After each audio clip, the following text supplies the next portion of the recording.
Olá, talvez a gente possa considerar o romance como a forma literária capaz de gerar uma imensa quantidade de discursos a respeito de toda a complexidade da condição humana e de suas múltiplas situações, né?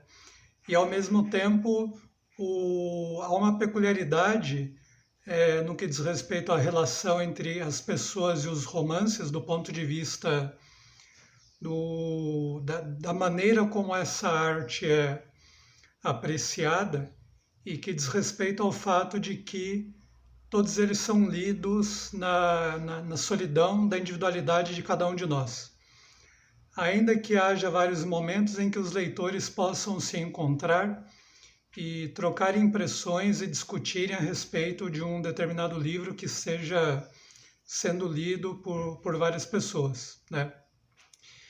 E nesse sentido, talvez vale a pena considerar o papel crucial que a forma romanesca ela pode ter na educação de crianças, jovens, e eu acho que até mesmo de adultos, no que diz respeito à possibilidade de se construir olhares a respeito da imensa complexidade da vida que acaba sendo contemplada na sucessão de obras literárias que são produzidas e que fazem parte de uma espécie de acervo memorialístico da humanidade, nas suas várias tradições, né?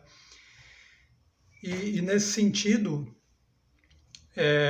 há um trecho em particular do livro Um Defeito de Cor, de Ana Maria Gonçalves, que eu gostaria de lê-lo aqui neste momento, em que me parece digno de nota no que diz respeito a algumas questões que nós enfrentamos no mundo contemporâneo, no Brasil atual, né?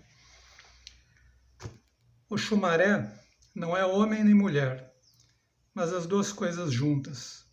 Durante 6 meses ele vive como homem e mora perto das árvores. E durante os outros 6 é uma mulher muito bonita que vive nas matas e nas lagoas. No corpo de mulher, o Xumaré é Dani, que é o nome feminino da cobra Dan. E a minha avó desenhava Dani como a cobra enrodilhada que come o próprio rabo.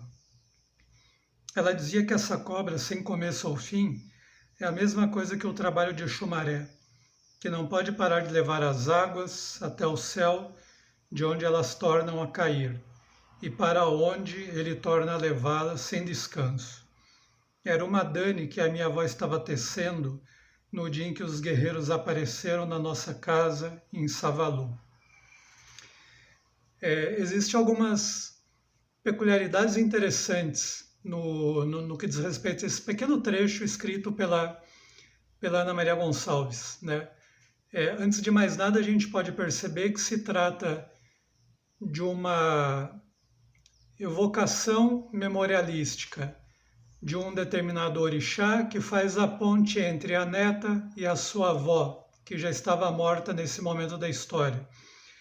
E ao mesmo tempo é uma ponte entre uma garota desenraizada, que foi arrancada de sua terra natal, e a África original de seu nascimento, das suas lembranças de infância. Ao mesmo tempo, nós precisamos considerar que se trata de um discurso mitológico muito antigo e, portanto, ele é trabalhado no registro dessa conexão entre as sucessivas gerações que existiram e existem num determinado momento no mundo, num certo lugar, né? E é muito curioso a gente também pensar a forma como ela escreve a respeito dessa divindade, sobretudo no que diz respeito à ambiguidade dela, né? Ela é o feminino e o masculino ao mesmo tempo. Uma parte do tempo ela é feminina, uma outra parte do tempo é masculino. E ressoa nessa imagem até algo do mito de Sísifo, né? não no sentido de um trabalho repetitivo como punição, como acontece em Sísifo, né? Mas no trabalho de produção das chuvas, e nós sabemos que a água é um elemento crucial do ponto de vista da existência e da manutenção de vida no planeta, né? E me parece que essa ambiguidade, ela pode ter um papel muito importante do ponto de vista de algumas questões relacionadas a gênero que nós enfrentamos atualmente, né? Há tantas pessoas que demonstram medo, preconceito e muitas vezes são até violentas quando ouvem falar em discursos de gênero ou quando ficam diante de manifestações amorosas que fogem de um determinado tipo de forma, de um certo hábito padronizado.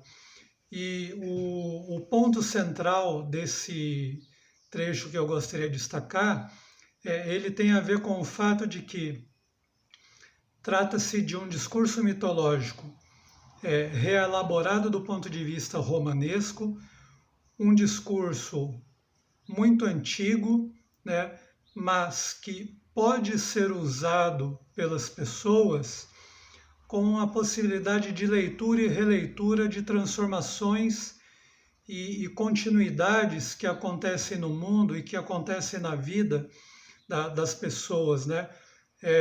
A ambiguidade de Oxumaré também talvez seja decisiva para fazer com que a gente escape de discursos muito simplistas, de ideologias muito empobrecidas em sua capacidade de dar conta de toda a complexidade da vida.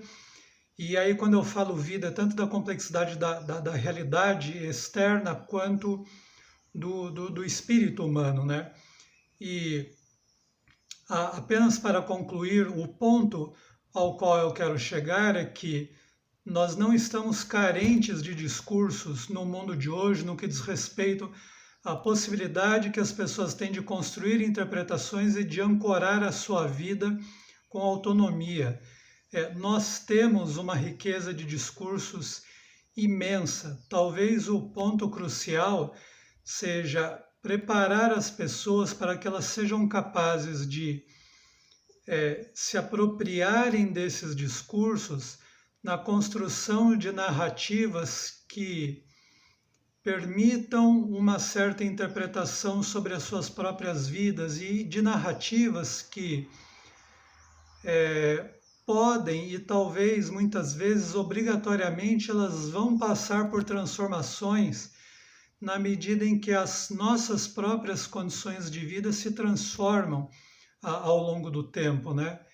E é nesse sentido que o romance Um Defeito de Cor, de Ana Maria Gonçalves, ele é absolutamente lindo e rico como trabalho discursivo que oferece um certo olhar a respeito do Brasil e toda a complexidade e a riqueza cultural que formam essa nação e que formam cada um de nós que participa desse universo cultural. Mais um texto, mais um convite a esse precioso romance, Um Defeito de Cor, de Ana Maria Gonçalves. Até mais.